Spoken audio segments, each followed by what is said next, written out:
Hello friends, welcome to my new blog. আজ আমরা যাচ্ছি জয়পুর ফরেস্ট, জাস্ট ওয়ান নাইটের জন্য একটা ছোট্ট ট্রিপ বলতে পারো। তো তারিখটা ছিল 12ই জানুয়ারি। আজকে যেমন ঠান্ডা তেমন তার সাথে প্রচণ্ড কুয়াশা আর প্রচণ্ড ঠান্ডা হাওয়া দিচ্ছে। তো আমি এই সিচুয়েশনটাকে এনজয় করি, তোমরাও এনজয় করো। এরপর ডাইরেক্ট দেখা হচ্ছে আমাদের জয়পুর ফরেস্টে গিয়ে। তো চলো দেখতে থাকো ভিডিওটা।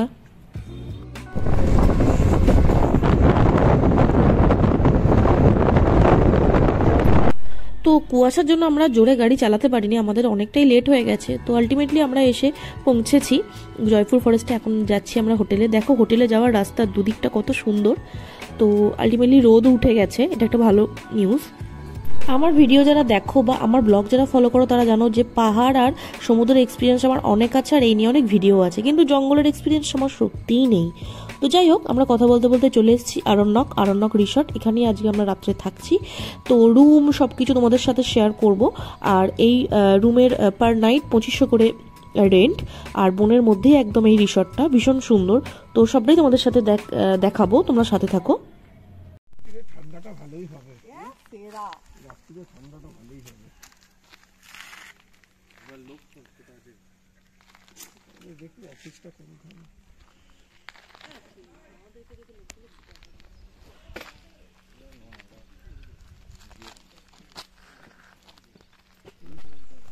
তো চলো তোমরা রুমটা দেখো। আমি যেটুকু দেখেছি খুব নিট অ্যান্ড ক্লিন, এবং বনের মধ্যে একদম রিসর্টটা, আর সামনে একটা বিশাল বড় জমি মতো, মানে ফাঁকা বাগান বলা যাবে না। তো দেখো সবটা।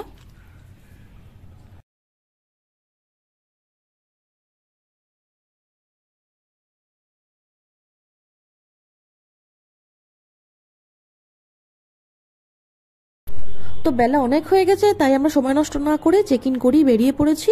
কোথায় যাচ্ছি সেটা তোমাদের সাথে সবটাই শেয়ার করব, তোমরা ভিডিওটা দেখতে থাকো।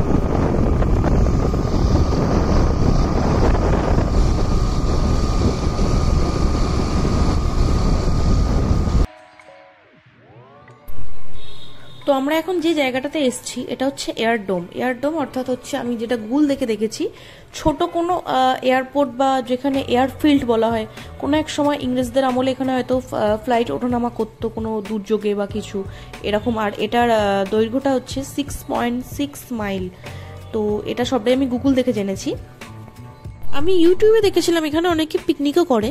তো যাই হোক, এরপর আমরা চলে যাব লাঞ্চ করতে।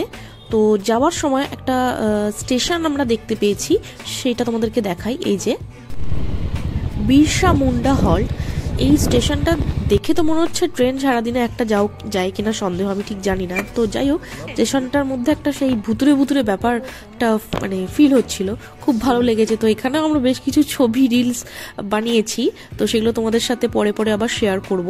তো চলো, এই হচ্ছে বনের ভেতরের রাস্তা। দেখো পুরো বোঝা যাচ্ছে এমন কিছু জায়গা আছে যেখানে রোদটাও ঢুকছে না, মানে খুবই ভালো লাগছে আমার, মানে একদম সেই পুরো জঙ্গল ফিলিং হচ্ছে। আর অবভিয়াসলি এটা জঙ্গল। তো চলো, এই হচ্ছে বনশ্রী। তো এই বনশ্রীতেই আমরা আমাদের লাঞ্চটা কমপ্লিট করব। তোমরাও এখানে লাঞ্চ করতে পারো, কারণ এখানকার কোয়ান্টিটিও খুব ভালো, প্রাইস খুব নর্মাল, আর খাবারের কোয়ালিটিও খুব ভালো। তো লাঞ্চ করা হয়ে গেলে আমরা একটা করে জিনিস দেখব, যেমন হচ্ছে রাসমঞ্চ। এরপর চলে যাচ্ছি শ্যামরাই টেম্পল। তো এরপর আমরা চলে গিয়েছিলাম বিষ্ণুপুর হাট যেখানে বসে, সেখানে যদিও আমার হাজব্যান্ডের একদম ইচ্ছা ছিল না যাওয়ার, কারণ যেখানেই মার্কেটিং সেখানেই সে থাকার পক্ষপাতী না, বাট তবুও কিছু করার নেই, যেতে তো হবেই, কিনি না কিনি। তো যদিও আমি কিনেছিলাম, আমি টেরাকোটা কিনেছিলাম এক জোড়া, আর আরেকটা কিছু কিনেছিলাম যেটা আমার এই মুহূর্তে মনে পড়ছে না। তো ভীষণ সুন্দর হাটটা, তোমরা গেলে অবশ্যই একবার ভিজিট করো।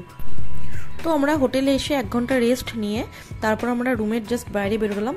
তো এখানে ভীষণ শেয়ালের আওয়াজ বাইরে শুনতে পাওয়া যাচ্ছে, জানি না ভিডিওতে বোঝা যাচ্ছে কিনা। তো যাই হোক, আরেকটা কথা যেটা ফার্স্টে আমাদের বলা উচিত ছিল, এই ট্রিপটা আমরা করছি 4 জন, আমি, আমার হাজব্যান্ড, আর আমার ফ্যামিলি মেম্বার হচ্ছে পূজা আর ওর হাজব্যান্ড।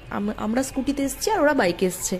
তো এখানে ওরা বনফায়ারের ব্যবস্থা করে দিয়েছে, আর প্রচণ্ড ঠান্ডা, তার মধ্যে এরকম আগুন জ্বলছে, আর একটু পরেই কাবাব তৈরি হবে। তো ব্যাপারটা আমি খুব এনজয় করছি, আর তোমাদের সাথেও সবটা শেয়ার করছি। যাই হোক, তোমরাও দেখো। তো এই ভিডিওটা তোমরা যারা দেখছো এতক্ষণ ধরে তাদেরকে একটা রিকোয়েস্ট, ভিডিও যদি ভালো লেগে থাকে তোমরা প্লিজ লাইক করো, শেয়ার করো, সাবস্ক্রাইব করে দিও আমার চ্যানেলটাকে। যারা ইউটিউবে দেখছো আর যারা ফেসবুকে দেখছো তারা প্লিজ একটা লাইক দিও, একটা শেয়ার করো। হ্যাঁ আমি ফার্স্টেই ওকে বলেছি আমি। আর এই আমাদের ভিডিওটা দেখে যারা যারা জয়পুর ফরেস্ট ট্রিপ করলে বা প্ল্যান করছো তারা কিন্তু অবশ্যই কমেন্ট বক্সে একটা কমেন্ট করে আমাকে জানিও। তো ওকে চলো, টাটা, গুড নাইট, সকলে থেকো আর সবাই ভালো থেকো।